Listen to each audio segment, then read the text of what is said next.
waa ciyaar u dhaxaysa xulka Portugal iyo Morocco. waxaa ciyaarta ku gacan sareeya Portugal iyadoo ku hogaaminayso 1-0, balse muhiimadda ma aha natiijada ciyaarta ee sheekada xiisaha leh ayaa ah sawirkan meesha kaaga muuqda. dhammaan ciyaaryahannadan ma ahan kuwa asal ahaan ka soo jeeda wadamada ay u dheelayaan. haddaba waa maxay sababta ka dambaysa? isku celcelis ciyaaryahanada koobka adduunka dheela 82% ma ahan kuwa ka run sheego asal ahaantooda. haddaba waa kuwee wadamada loogu sheegashada badan yahay? haddaan fiirino qaaradda caalamka ay ka soo baxaan kooxaha adduunka sida Faransiiska waa wadanka ay ka soo baxaan ciyaaryahanada ugu badan ee asal ahaan u dhalan. waxaa kaalinta labaad soo ciriirsada wadanka Brazil ee asagana sheegtaan badanaa ciyaaryahanada dheela koobka caalamka ee adduunka. haddaba waa maxay xiisaha gaar ah ee Faransiiska u yeelaya kubadda cagta? kadib dhamaadkii dagaalkii labaad ee adduunka waxaa Faransiiska soo wajahay burbur dhaqaale iyo mid siyaasadeed. sidaas darteed Faransiiska wuxuu ku qasbanaaday inuu helo xirfadlayaal iyo cudud dhalinyaro oo firfircoon. dhismayaashii ku burburay dagaalkii labaad ee adduunka iyo dhaqaalihiiba looga soo wada kabto, taasi oo Faransiiska ka dhigtay wadanka Yurub ugu soo galootiga badan xilligaas. iyagoo xilligaasi soo galootiga la dejinayay agagaarka magaalooyinka waaweyn sida Paris.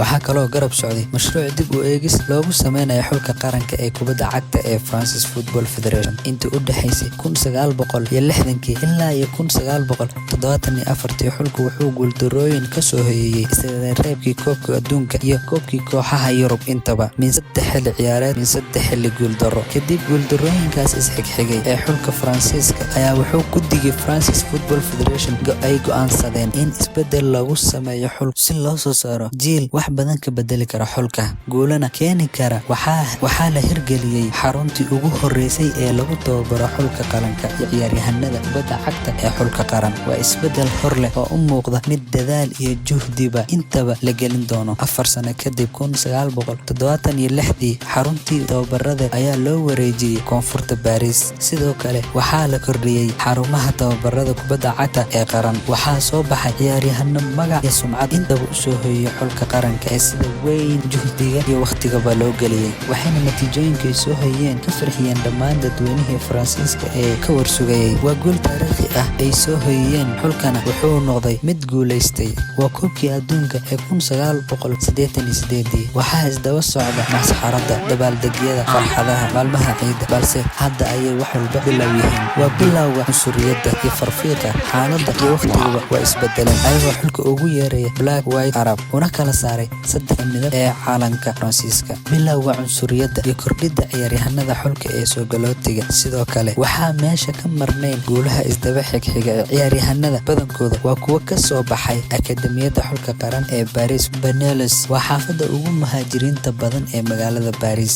mararka qaar waxaa ka dhaco falal foolxun oo amni darro ah. rabshadaha kama marna, balse intaasba waxaa daboolaya oo qarinaya soo saaridda ciyaaryahano magac iyo sumcad intaba ku reeba Faransiiska. haddaba aan isla fiirino waxa dhacay koobkii adduunka ee sanadii 2018. guusha xulka Faransiiska dhammaan ciyaaryahanada 16 ka mid ah waa kuwo u dhashay kuna soo barbaaray Paris, halka 8 ka mid ah ay yihiin kuwo ka soo baxay akademiyadda xulka qaran ee Paris ku taal, sida Kylian Mbappe oo hooyadii tahay Algerian halka aabihiisna yahay Cameroon. badanaa ciyaaryahanada xulka Faransiiska waxay u badan yihiin kuwo ka soo jeeda asal ahaan galbeedka qaaradda Afrika sida Ivory Coast, Cameroon, Algeria, Senegal iyo wadamo kaleeto badan oo qaaradda.